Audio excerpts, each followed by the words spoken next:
بسم اللہ الرحمن الرحیم۔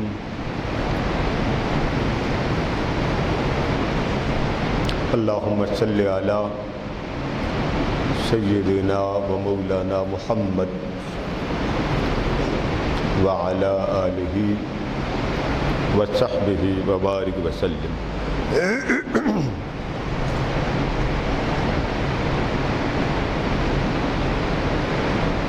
انی آنست نارا صدق اللہ مولانا العظیم۔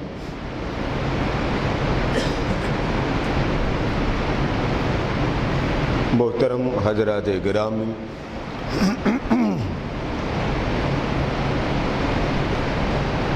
اللہ رب العزت کی توفیق سے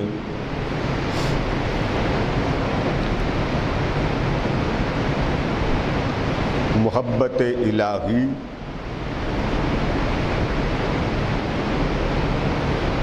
اور اس کی علامات یعنی تصوف کی اصطلاحات، اولیاء، عرفاء، صوفیاء، یہ ہمارے ہاں جو سلسلے چلتے ہوں جس پر بہت زیادہ اعتراض کیا جاتا اور کہا جاتا ہے کہ تصوف کی کوئی حقیقت نہیں ہے،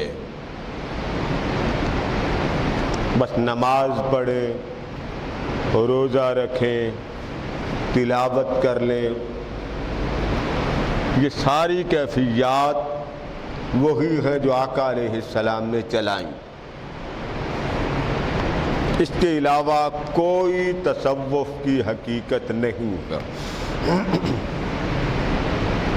تو تمہیدی طور پہ میں نے ایک بات آپ سے عرض کر دی تھی کہ جس طرح ہمارے ہاں کسی سے بات کرتے ہوں تو گفتگو کرتے کرتے کوئی شخص غصے میں آ جائے تو آپ کہتے ہیں وہ ایسے آگ بگولا ہو گیا، حالانکہ آپ جانتے ہیں کہ یہ بولنے میں لفظ ایسے ہی ہے کہ وہ آگ بگولا ہو گیا، تو آگ بندے کے اندر کبھی جلی نہیں ہے، تو آپ کیا کہیں گے کہ یہ ایک استعارہ ہے۔ پھر آپ کہتے ہیں آگ کی طرح بھڑک اٹھا، آپ کہتے ہیں نا بڑے غصے میں لوگ طلاق غصے میں دیتے ہیں، بھڑک کے دیتے ہیں، غصے میں کوئی چیز دے مارتے ہیں۔ تو ہمارے جتنے معاملات ہیں بولنے میں، کھانے میں، پینے میں، ان کے بول چال میں جو استعارے ہوتے ہیں، اشارے ہوتے ہیں، وہی اشارے اللہ پاک نے قرآن مجید میں بھی بیان کیے۔ اور آپ کو معلوم ہے قرآن کے کئی مطالب ہوں، قرآن کا ایک معنی نہیں ہے، یہ ہمیشہ یاد رکھیے، قرآن سے ہی کائنات ہے۔ اب یہاں پر میں آپ کو تمہیدی بات سمجھا چکا کہ جب الفاظ کے معنی و مطالب میں ایک عالم معنی ایک ہی رہتا، اس کی میں ایک مثال دیتا ہوں۔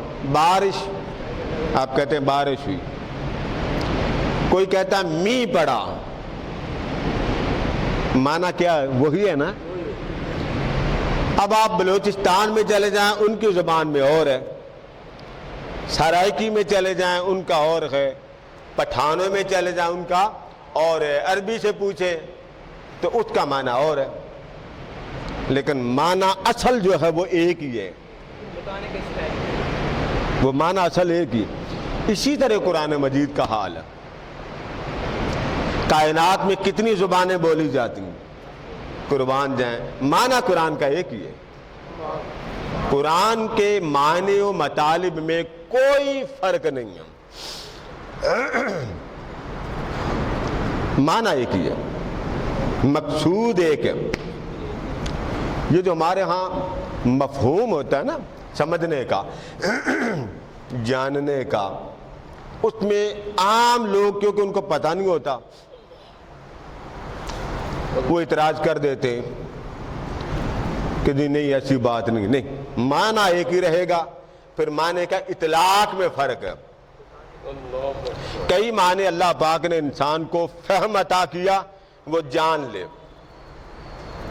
وہ آپ سب جانتے ہیں، اس میں عام خاص کی کوئی قید نہیں، لیکن بعض معنی ایسے ہیں جو عام بندے کو معلوم ہی کوئی نہیں۔ آپ تفسیر ابن کثیر کھولیے، حضرت عمر فاروق رضی اللہ تعالیٰ عنہ نے ایک دن ایک مترجم کو بلایا، فرمایا مل معنی فا کے حتم و ابا، کہ فا کیا میں نے ہو گیا پھل، ابا کا معنی کیا الف با الف۔ اب ہمارے ہاں ابا جی کس کو بولتے ہیں ذرا بولیے؟ جو ماں باپ کا ایک حصہ ہوتا ہے، ابو جی۔ حضرت عمر فاروق رضی اللہ تعالیٰ عنہ نے پوچھا بھائی فا کیا کا تو میں نے آ گیا، ابا کا معنی کیا؟ انہوں نے کہا جی کس کی گہرائی اللہ کو معلوم ہے، ہمیں پتا کوئی نہیں۔ فرمایا چلو ٹھیک ہے، جتنا آتا اتنا سمجھ لو، جتنا نہیں آتا اس پر بحث ہی نہ کرو۔ ایسے الفاظ جس کے حقیقی معنی بعض معنی کو عام لوگ جانتے ہیں، کسی جاہل کے پاس، اب یہاں ہمارے ان پڑھ لوگ ان کے سامنے ٹی وی کا ریموٹ رکھ دیں، وہ بھی اٹھا کے کہیں گے اس کو ٹی وی کا ریموٹ کہتے ہیں، اتنا وہ بھی عالم ہے۔ کسی بچے کو کہیں گے بیٹا ٹی وی تے لگاؤ، وہ کہا جی انکل ریموٹ نہیں میرا پترا، ریموٹ پہ پھاڑ تلا۔ اب پتا اس کو بھی ہے کہ اس کا لنک ہوگا تو ٹی وی آن ہوگا، چینل چینج ہوں گے، آواز کم زیادہ کی جا سکتی، ٹھیک ہے۔ تو پنجابی کی یہ بات سمجھ لینے کے بعد اب یاد رکھ لیں کہ انسان کو اللہ نے پیدا کیا تو روئے زمین کا کوئی بھی انسان اللہ نے دنیا کے نظام کے مطابق جاہل پیدا نہیں کیا۔ روٹی ہے تو اس کو وہ پنجاب، بھلے وہ سکول نہیں گیا، اسے روٹی کا نام آتا، اسے پانی کہنا آتا، یہی بات آپ اردو میں بولتے ہیں۔ تو اصطلاحات جو قرآن مجید کی ہوتی ہیں، ہمارے ہاں کیونکہ لوگ مطالعہ نہیں کرتے، مار کھا جاتے ہیں۔ مجھے یہاں بیٹھے ہوں عابد شفیق صاحب کے ہاں دعوت میلاد دینے کا اتفاق ہوا، یہ آ رہے ہیں، وہاں انہوں نے ان کے حلقہ احباب تھا، اب آپ آ ہی گئے، مجھے انہوں نے دھکا مارا اندر چلیں۔ میں نے کہا جی اندر کیا؟ کہ جی ہمارا ہفتہ وار درس قرآن ہوتا۔ اب درس قرآن کی نوعیت کا پتہ نہیں ہوتا، ایک بندے کا مسلک واضح ہوتا ہے، عقیدت واضح ہوتی تو بندہ کھل کے بات کرتا۔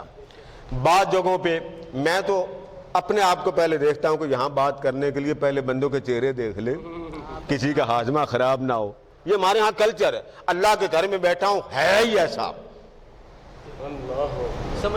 بھلے آپ مجھے اہل سنت کہے، لیکن کسی کو ایسے ہی بات کر دیں، فتویٰ لگا یہ فلاں ہے۔ یہ ہمارے فیاض صاحب میرے ساتھ بیٹھے ہوں، یہ میرے ساتھ گئے، کھانا کھانے لگے، مجھے سامنے بیٹھا تو اس نے کہہ دیا جی آپ شیعہ۔ میں نے کہا جی شیعہ کس کو کہتے ہیں؟ وہ جی جو مولا علی کو اوپر کرے اور ابو بکر عمر کو نیچے رکھے۔ میں نے کہا آپ ذرا ذہن سے ذرا بات کرتے ہوئے سوچ کے بولا کریں کہ آپ جب نام لکھتے ہیں، یہاں لکھیں مولا علی، یہاں لکھیں ابو بکر عمر، تو فضیلت ہو گئی۔ وہ بیچارہ چپ ہو گیا۔ میں نے کہا اس کو استعمال کریں، فضیلت کہتے کس کو؟ آپ اور ہم روئے زمین کے کسی فرد بشر کو نہ بڑھا سکتے ہیں نہ گھٹا سکتے ہیں۔ آقا علیہ السلام نے کسی کو ابو بکر بنایا، کسی کو عمر بنایا، کسی کو عثمان، کسی کو مولا علی بنایا، بات ختم۔ فضائل میں یہ یاد رکھ لیں، فضائل میں بحث گناہ نہیں ہے، حرام نہیں ہے، یہ علمی گفتگو ہے۔ صحابہ کرام کے دو طبقات تھے، بعض طبقہ سمجھتا تھا کہ روئے زمین پر ابو بکر سے افضل کوئی نہیں ہے، ٹھیک ہے؟ ابو بکر کس کے ہیں؟ ہمارے ہی ہیں نا، جو بابا امت کے ہیں، تو ابو بکر سے افضل نہیں، سبحان اللہ، سر کے تاج ہے۔ آقا دو جہاں علیہ السلام نے فرمایا میری امت میں، کیا فرمایا؟ یہ لفظ پھر بول لیں، میری امت، آپ نے ٹائٹل بول دیا، میری امت میں پہلا فرد بشر جو جنت میں جائے گا وہ ابو بکر ہوگا۔ کوئی بات نہیں۔ ہمارے یہاں ایک علامہ صاحب ہے، زندہ اللہ ان کی زندگی دراز کرو، میں نے ان سے پوچھا، میں نے کہا جی ایک روایت ہے، اب وہ آپ کو سنا رہا ہوں۔ اب یہ روایت الگ، اب یہ بات میں تھوڑی سی باریک سمجھا دوں تاکہ ابہام نہ رہے. کسی شخص کو اگر علم نہ ہو نا کسی بات کا، اس کا یہ کہنا کہ مجھے علم نہیں، یہ بھی علم ہے، اور اس کو بھی اللہ بڑا پسند کرتا ہے. دیکھو آتا کچھ نہیں ہے، دل سے بولا. اور ہم کیا کرتے ہیں، ککھ نہ آئے پھر بھی کہتے ہیں میرے جیسا مفتی کوئی نہیں. فتویٰ نسخہ ہر بندے کے پاس موجود ہے. اب یہاں آ جائے صدیق اکبر رضی اللہ تعالیٰ عنہ، امت میں افضل کوئی بات نہیں، ٹھیک ہے، صحابہ ٹھیک ہے. اب دوسری طرف آپ چلے جائیں، دوسری روایت کے راوی حضرت مولا علی، آقا نے فرمایا نا میری امت میں پہلا فرد بشر جو جنت میں جائے گا وہ کون ہوگا؟ حضرت، اونچا بولیے نا، آپ کے لبوں پر مٹھاس آئے، حضرت ابو بکر صدیق رضی اللہ عنہ. میری طبیعت ٹھیک نہیں ہے، مجھے یہ اجازت نہیں دیتے، یہ جو پلوان بیٹھے یہ نہیں اجازت دیتے، اتنے ظالم ہیں. تو آقا کریم سے حضرت مولا علی نے پوچھا سونے ایک بات تو بتا. فرمایا پوچھے. تو عرض کہ حضور سب سے پہلے جنت میں کون جائے گا؟ ادھر کیا فرمایا کہ میری امت میں. آقا نے جو درجہ جس کو چاہا دے دیا. ہمارے امام جو ہوئے، جب حضرت مولا علی نے پوچھا نا، شادی ہو چکی تھی سیدہ کائنات سے، صاحب اولاد ہو چکے تھے، تو آقا علیہ السلام سے پوچھا نا، آقا سب سے پہلے کائنات میں، روئے زمین میں سب سے پہلے، ظاہر بندوں نہیں جانا، تو سب سے پہلے جنت میں مرد و عورت جو مذکر مؤنث مخلوق ہے، وہ پہلا فرد کون ہوگا جو جنت میں جائے؟ میرے آقا نے یہ بات سن کر امام حنبل بیان کرتے ہیں، آقا علیہ السلام نے فرمایا علی پہلے میں جاؤں گا پھر تو جائے گا. پہلے میں جاؤں گا. عسیٰ ان یبعثک ربک مقاما محمودا کی ساری تفسیریں نکالیں، ترجمہ یہی نکلے گا، پہلے میں جاؤں گا. اور دوسری روایت میں پیچھے بیان کر چکا، فرمایا سیدہ کائنات میری بیٹی میرے آگے آگے جائے گی، اور جو اونٹنی میرے پاس ہوا کرتی تھی نا اس پر سوار میری بیٹی ہوگی. فرمایا پہلے علی ہوں گے، فاطمہ ہوں گے، حسن ہوں گے، حسین ہوں گے، اور ان کا نانا ہوگا. پھر امت میں جو پہلے ہوں گے وہ پہلے جائیں گے. ترتیب بن گئی. بات سمجھ گئے نا؟ اب ہم ڈنڈا لے کے اٹھا دیں جی یہ پہلے تھے آپ نے دوسرے کیوں بنایا؟ بھئی میں نے تو نہیں بنایا. پہلا نمبر امت میں ابو بکر کا. بھئی حضرت ابو بکر صدیق حضور کے بیٹے تو نہیں ہیں، بولیے بیٹے نہیں ہیں. مولا علی بھی بیٹے نہیں ہیں، مگر مولا علی کی اولاد کو حضور نے فرمایا یہ محمد کے بیٹے ہیں. حسن و حسین کا قرآن میں آیا، فرمایا محبوب حسنین کریمین میرے مصطفیٰ کے بیٹے. جب رب بیٹے ڈکلیئر کر دے کوئی شے بچتی تو پتہ چلا اولاد مصطفیٰ کا کوئی مقابلہ نہیں ہے. پیغمبر کی اولاد کے ساتھ مقابلے نہیں بنتے. ان کے ساتھ صحابہ کی محبت کا، عظمت کا، ادب کا عالم دیکھیے کہ حضرت ابن عباس رضی اللہ تعالیٰ عنہ آتے خلافت ابو بکر میں، آتے تو سیدنا ابو بکر صدیق رضی اللہ تعالیٰ عنہ گھوڑے سے نیچے اتر آتے، سمجھ جاتے مصطفیٰ کے چچا جا رہے ہیں، تو گھوڑے کی مہار پکڑ کر کہتے آپ کدھر جانا چاہتے؟ ہم نوکر بن کر آپ کو آپ کے گھر چھوڑ آتے ہوں. وہ ان چیزوں میں نہیں پڑتے تھے. سیدنا عمر فاروق رضی اللہ تعالیٰ عنہ، ان کے بیٹے کھیل رہے تھے حسنین کریمین کے ساتھ، انہوں نے کہہ دیا کہ تم تو ہمارے غلام زادے ہو. کھیل رہے تھے باہر، وہ سیدھے چلتے چلتے انہوں نے جا کے اپنے والد گرامی کو بتایا کہ حضور اکرم صلی اللہ علیہ وسلم کے حسنین کریمین انہوں نے میں یہ بات کہہ دی. سیدنا عمر فاروق رضی اللہ تعالیٰ عنہ دوڑے. خلافت عمر فاروق کا وقت تھا. یہ باتیں اہل تشیع کی کتابوں میں بھی لکھی ہیں، سناتے کوئی نہیں. ابو بکر، عمر، عثمان، نام میں بول رہا ہوں، نام بول رہا ہوں. ان کی کتابیں کبھی پڑھے ہیں عربی میں، آپ کتابیں پڑھیں ان کے نام لکھے ہوئے ہیں، کوئی بھی نہیں سنائے گا جا کر. دروازے پہ آئے، سیدنا عمر فاروق رضی اللہ تعالیٰ نے دستک دی، مولا علی باہر آئے، حسنین کریمین بھی باہر آئے. تو پوچھا کہ آپ نے شہزادہ مصطفیٰ آپ نے یہ بات کہی ہے؟ حضور اکرم صلی اللہ علیہ وسلم کی گود میں پلنے والی اولاد تھی. سچ کہا تھا. فرمایا ہاں علی سچ کہہ دیا تھا. تو پوچھا آپ ایک بار میرے سامنے دوہرا دیں یا مجھے لکھ کر دے دیں. انہوں نے وہ جملے دوہرا دیے. فرمایا لکھ کر دے دو. جی کیوں لکھ کر دے دیں؟ فرمایا یہی میرے جنت میں جانے کا ضمانت نامہ ہوگا. وہ یہ تھے. ہم فتوے لگا رہے یہ تفضیلی ہے, یہ رافضی ہے, یہ فتویٰ. بھئی یہ باتیں کہاں سے آپ لا کے بیان کر رہے ہیں؟ دونوں کے پاس حوالے موجود ہیں. حوالے دونوں کے پاس موجود ہے. فرمایا علی مع القرآن, علی قرآن کے ساتھ, والقرآن مع علی, اور قرآن علی کے ساتھ. اب یہ دو چیزیں. فرمایا علی کو سمجھنا ہو قرآن سے پوچھو, قرآن کو سمجھنا ہو تو علی کو پوچھو. صحابہ فرماتے ہیں روئے زمین پر کسی صحابی کو یہ اعزاز حضور نے نہیں دیا.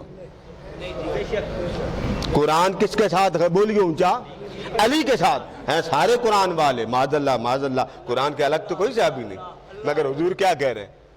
سب حدیثوں کی ہر کتاب اٹھائیے. آقا نے فرمایا لوگوں میں جا رہا ہوں, انی تارکن فیکم خلیفتین, انی تارکن فیکم امرین. اب یہ دو باتیں کر دیں. پھر اس کے بعد آپ صلی اللہ علیہ وسلم نے فرمایا کہ میں دو خلیفے چھوڑ کے جا رہا ہوں, پھر دو بڑے بڑے امر چھوڑ کے جا رہا ہوں. پھر فرمایا انی تارکن فیکم ثقلین, بھاری چیزیں چھوڑ کے جا رہا ہوں. اور بھاری کے بارے میں کیا فرمایا؟ ایک دوسرے سے بڑھ کر بھاری. آقا وہ کیا؟ فرمایا احدہما القرآن, پہلی شے اللہ کا قرآن, اس کا ایک کنارہ اس کے دستے کرم میں, ایک کنارہ اللہ کے دستے کرم میں, دوسرا کنارہ تمہارے پاس. فرمایا لو تمسکو لن تدلو. فرمایا اگر یہ دو چیزیں تم مضبوطی سے تھام لو, اگر یہ دو چیزیں تم مضبوطی سے پکڑ لو, تھام لو اور جم جاؤ, فرمایا ضامن میں بنتا ہوں کبھی گمراہ نہیں ہوگے. بے شک. ہم نے لڑائیاں شروع کر دیں, فتوے دینا شروع کر دیا. سوشل میڈیا پہ وہ تماشا لگا گالیاں دینے کا کہ جی فلاں فلاں ہے, فلاں فلاں ہے. ایک شخص مولا علی کو افضل جانتا ہے تو معاذ اللہ اس سے صحابہ کی توہین نہیں ہوتی. یہ حضور کے فرمان سے محدثین نے حکم نکالے, اس سے مراد یہ, اس سے مراد یہ, اس سے مراد یہ. آپ کے اہل سنت میں دو طبقات ہیں, ایک یزید کو کہتا ہے کہ گالی نہ دو, اور ایک طبقہ کہتا ہے وہ پکا ملعون کافر ہے, واصل جہنم ہے, اس کو معاف ہی نہ کرو. اب لوگ نہیں معاف کرتے یزید کو. ہم آپ کی غیرت معاف کرتی ہے یزید کو. بھائی چھڑی پکڑ کر لب حسین پر مارے تو آپ کا دل کرتا ہے معاف کرنے کو؟ آپ کہتے میرے بس میں ہو, پھر میں بتاؤں تو کیا. تو اس کا مطلب یہ ہے کہ دونوں طرف ایک چیز یاد رکھ لیں, نسبت رسول میں بلند مقام اولاد محمد ہے. اولاد محمد اور اولاد مصطفیٰ کے برابر روئے زمین پر کوئی بھی فرد برابر نہیں, اس لیے کہ اللہ نے یہ معاملہ طے کر دیا. اس کے بعد صحابہ ہمارے سر کے تاج ہیں, بس ٹھیک ہے. سلسلہ نقش بندیہ کے سالار ہیں, وہ تو سب کے سالار ہیں, ایک کی بات کیوں نہیں؟ یہ لائٹ کم کیوں جی؟ یہ پاور کم ہے, بیس کم آ رہا ہے. تو پتہ یہ چلا کہ یہ مسائل علمی ہیں, اس میں ایمان کفر کا مسئلہ نہیں. ایک فضیلت دیتا ہے تو محدثین نے صحابہ نے اس کے اقوال بیان کیے, اور صحابہ کرام میں حضور اکرم صلی اللہ علیہ وسلم نے بیٹھ کر یہ جو ولایت ہے, ولایت محمدیہ, ولایت محمدیہ جس سے اولیاء نکلتے ہیں, آقا علیہ السلام نے اس کی وضاحت فرما دی. اور حضرت مجدد الافسانی شیخ احمد سرہندی فاروقی نور اللہ مرکزہ, انہوں نے اس کی وضاحت کر دی. اب یہ تین چیزیں حضور نے سب محدث اس کو بیان کر چکے. انی تارکن فیکم خلیفتین, فرمایا لوگوں میں جا رہا ہوں, میں دو خلیفے تمہارے سپرد کر کے جا رہا ہوں. انی تارکن فیکم امرین, میں دو بڑے بڑے بھاری امر تمہارے سپرد کر کے جا رہا ہوں. انی تارکن فیکم الثقلین, میں بھاری چیزیں تمہارے سپرد کر کے جا رہا ہوں, خیال رکھنا, خیال رکھنا, خیال رکھنا. پھر صحابہ نے پوچھا حضور مسثقلان, وہ بھاری شے کون سی ہے, وہ دو خلیفے کون سے ہیں, وہ دو بڑے بڑے امر کون سے؟ فرمایا احدہما القرآن, فرمایا پہلی شے اللہ کا قرآن ہے. اللہ کا قرآن. پہلی شے کون سی؟ اللہ کا قرآن. اللہ کا. یہ بات کون بیان کر رہے ہیں؟ آپ صلی اللہ علیہ وسلم. آقا. بولیے بلند. کون بیان کر رہے ہیں؟ آقا. جب حضور نے بیان کر دیا قرآن اللہ کی سب سے بڑی امر، اللہ کا سب سے بڑا ثقلین وزنی بارش ہے، اللہ پاک کا خلیفہ قرآن. آقا دوسری شے فرما، دوسری شے اہل بیتی، میرے گھر والے. کون؟ میرے گھر والے. فرمایا یہ جڑ کر رہے گے، قرآن آل محمد کے ساتھ رہے گا اور آل محمد قرآن کے ساتھ رہیں گے. حتی یرجع علی الحوض. فرمایا کب تک جڑ کر رہیں گے؟ قیامت آ جائے گی، حشر کا میدان ختم ہو جائے گا، حساب کتاب ختم ہو جائے گا، میں حوض کوثر پر اپنے غلاموں کا انتظار کروں گا.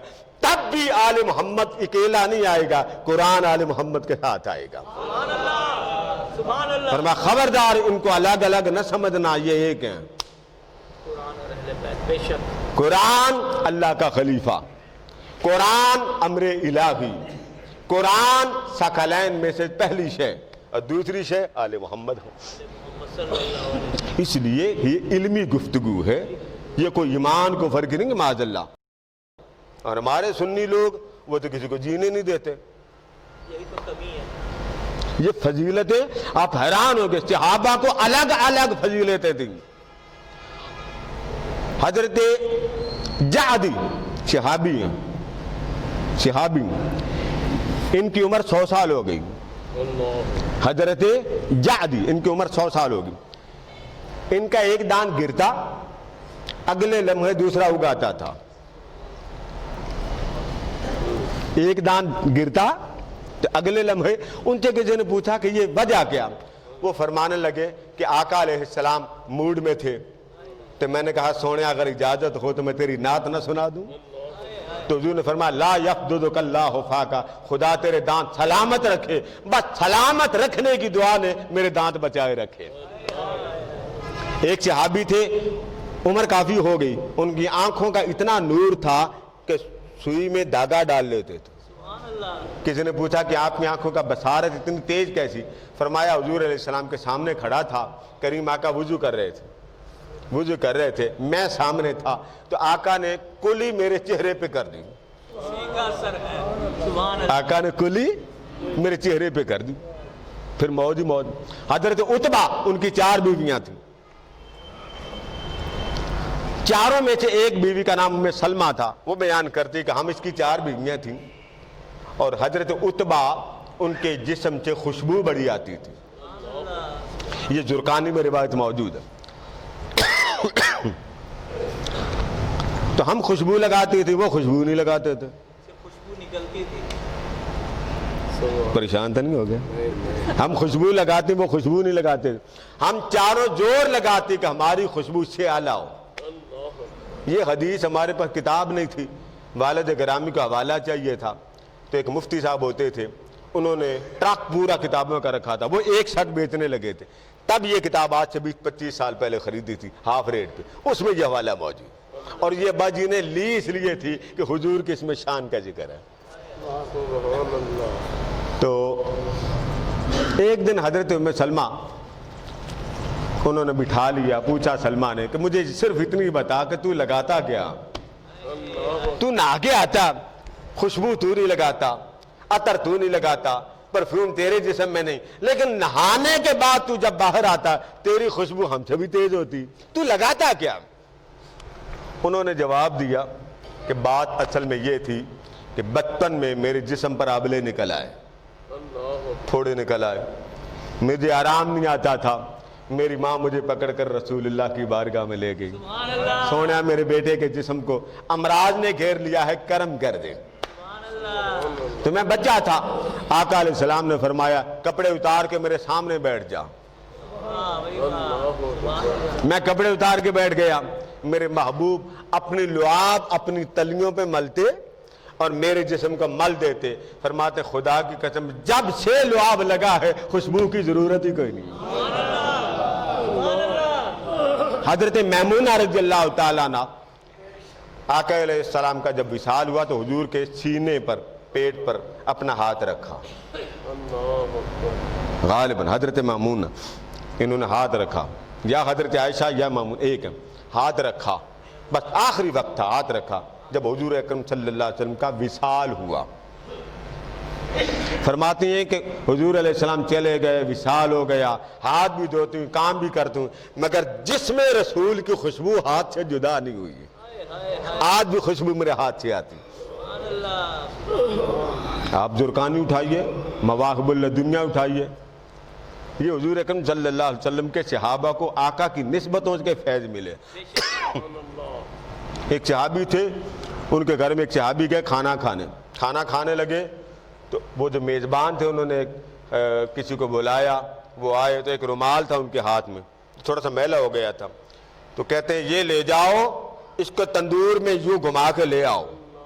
میلا ہو گیا تھا نا، وائٹ کلر کا رومال تھا، ہینڈکرچیف تھا یا کیا تھا وہ بڑا، تو وہ خاتون لے گئی اور وہ سب کے سامنے، اس نے تندور آگ جل رہی تھی، ایسے گھمایا تو جس طرح دودھ چمکتا ہے اس طرح وہ رومال چمکنے لگا۔ وہ بڑے پریشان ہوئے، انہوں نے کہا یہ ہے کیا میزبان صاحب، یہ کیا؟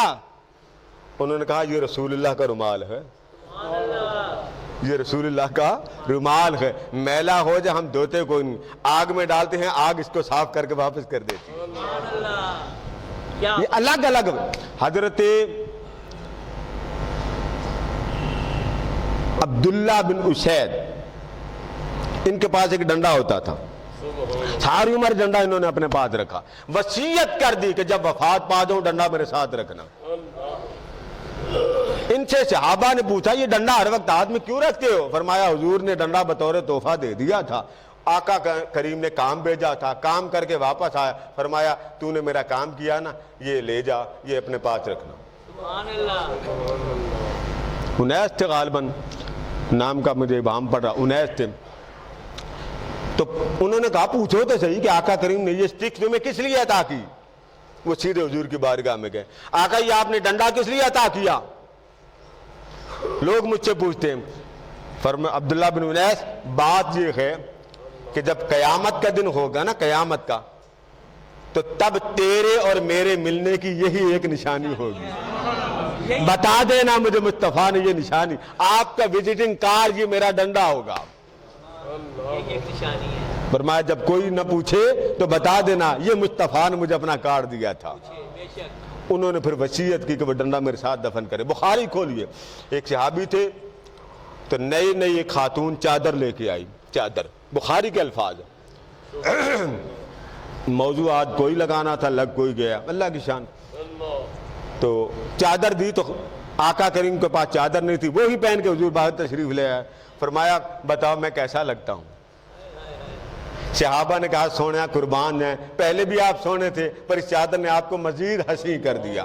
وہاں ایک صحابی بیٹھا ہوا تھا، اس نے کہا انت جمیل ولیکن حب حالی، سونا تو اگے ہی بڑا سونا، چادر میں دے دے۔